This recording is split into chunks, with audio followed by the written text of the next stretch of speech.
The Glasgow Film Theatre, and before that the Cosmo, has been a hugely important part of Glasgow for 75 years now. It represents cinema and film heritage, architectural heritage, social heritage and of course cultural heritage. The GFT truly ticks all the boxes.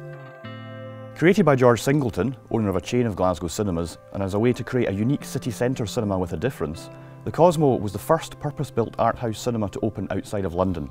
Opening on the 18th of May 1939, the first film for the 850-strong audience in the single screen was Carnet de Dalle, or Dance Ticket, which it was hoped would introduce Glaswegian audiences to the best of French cinema.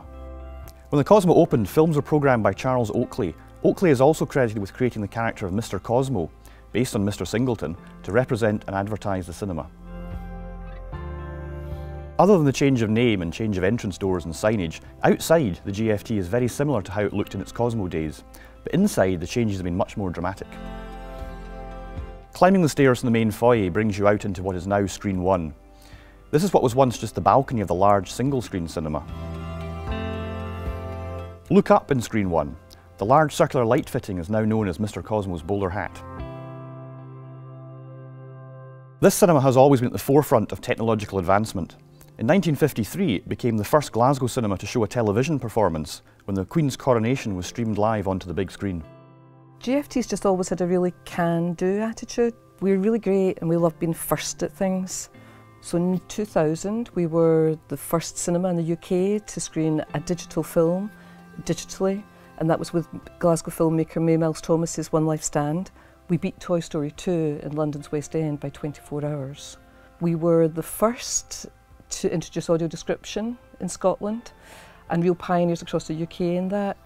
We were the first again in Scotland with autism-friendly screenings, and last year we were the first in the UK to introduce a curated video on demand programme with funding from Nesta and Creative Scotland, the Gft Player. Up at the rear of Screen 1, the small windows high up give a glimpse into the technical heart of the building, the original projection room. GFT's always been state-of-the-art equipment, whether it was film originally, obviously, 16, 35 and 70mm. Although 99% of the product now is digital.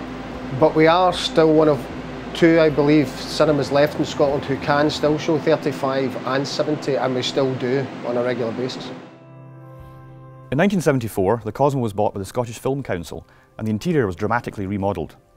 The old balcony upstairs became Screen 1. The former stalls area downstairs became an exhibition and conference area. Renamed the Glasgow Film Theatre, the whole building officially reopened on the 2nd of May 1974. In 1988, the downstairs space was remodelled again, with Screen 2 being created in part of the former exhibition space. It's odd to think now that Screen 2 runs in entirely the opposite direction to how it would have been originally. The projection room at the back is where the original 1930s screen would have been, and the floor would have sloped up from there towards the rear of the stalls to where the current screen is today. Just think, as you walk down the corridor from the foyer down to Screens 2 and 3, you're actually following the original slope of the seats in the stalls down towards the 1930s screen. The latest addition to the GFT, Screen 3, opened in 2013, in what had previously been the Café Cosmo space. As the first to be created since digital projection was the norm, there are a few differences to the other screens. Projection here is digital only, and the screen itself is floating with no curtains or adjustable masking. With the best of modern films, technology, outreach and programming, and housed within a landmark historic building that was designed from the outset for the promotion and celebration of cinema, the GFT is uniquely placed to continue being a key piece of Glasgow culture for at the very least the next 75 years as well.